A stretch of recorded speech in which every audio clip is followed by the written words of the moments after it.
വളരെ പെട്ടെന്ന് ഞാൻ ഈ വിവരാവകാശ പ്രവർത്തകനായിട്ടുള്ള രാജു വാഴക്കാല തന്നെ ഇപ്പോൾ ടെലിഫോൺ ലൈനിൽ ഉണ്ട്. ശ്രീ രാജു വാഴക്കാല, ഇവിടെ ഇതാ എല്ലാവർക്കും ഇൻഷുറൻസ് എന്ന നിലയിലാണ് ഉമ്മൻചാണ്ടി ഇൻഷുറൻസിനെ അവതരിപ്പിക്കുന്നത്.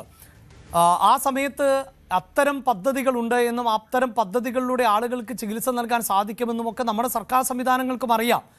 അപ്പോഴും ഈ പരിധിയില്ലാത്ത തുക എന്ന നിലയിൽ തന്നെ ഖജനാവിൽ നിന്ന് കൊള്ളയടിക്കാൻ പറ്റുന്ന ഒരു സാഹചര്യം കൂടിയല്ലേ ഈ ചികിത്സാ ചെലവിന്റെ മറവിൽ നടത്താൻ സാധ്യതയുള്ളത്?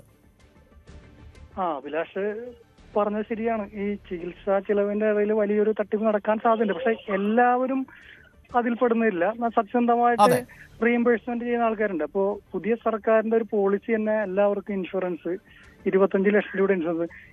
ഈ ഇൻഷുറൻസ് പരിരക്ഷ MLA-മാർക്കും മുൻ MLA-മാർക്കും അവരുടെ കുടുംബക്കാർക്ക് ഏർപ്പാട് ചെയ്ത് തീരാവുന്നുള്ളൂ. അപ്പൊ ഇത്രയും തുക ഖജനാവിൽ നിന്ന് കൊടുക്കൂല. ഇപ്പൊ നമ്മളൊക്കെ സാധാരണക്കാർ ഒരു മെഡിക്കൽ ലൈൻ ഇൻഷുറൻസ് എടുക്കുന്നുണ്ട്. ഒരു വാർഷിക പ്രീമിയം അടച്ചുകൊണ്ട് ഒരു വർഷം 5 ലക്ഷമോ 10 ലക്ഷമോ ഉപയോഗിക്കുന്നത്. അപ്പൊ നമുക്കറിയാം അത്തരം ക്ലെയിം എടുത്ത് ഹോസ്പിറ്റലിൽ അഡ്മിറ്റ് ആവുന്നവർക്ക് അവർക്ക് ആവശ്യമായ രീതിയിലുള്ള ചിലവുകളും താമസ സൗകര്യങ്ങളും ട്രീറ്റ്മെന്റുകളാണ് ആശുപത്രി നൽകുന്നത്. അപ്പൊ അവിടെ ഒരു വലിയൊരു പണത്തിന്റെ ഒരു അഴിമതിക്ക് ഒരു സാധ്യത കാണില്ല. നമുക്ക് ആവശ്യം വേണ്ട ചികിത്സയെ നമ്മൾ എടുക്കുള്ളൂ. അനാവശ്യമായിട്ട് ഒന്ന് വെറുതെ പോയി ഹോസ്പിറ്റലിൽ പോയി ചികിത്സ ചെയ്യുക അല്ലെങ്കിൽ എന്തെങ്കിലും ചെയ്യാന്നുള്ള ഒന്നും നടക്കുന്നില്ല.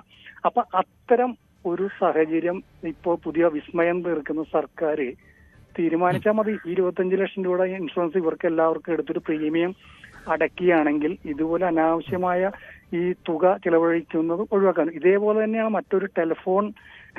നമുക്കറിയാം, നമുക്കിപ്പോ അൺലിമിറ്റഡ് ഡാറ്റയും 700-800 കൊടുത്ത ഒരു മാസം കിട്ടുന്ന സാഹചര്യത്തിൽ ഇന്ന് നമുക്കറിയാം പല MLA-മാരുടെയും മന്ത്രിമാരുടെയൊക്കെ ടെലിഫോണിന്റെ ചാർജ് കണ്ടാൽ നമ്മൾ ഞെട്ടിപ്പോവും.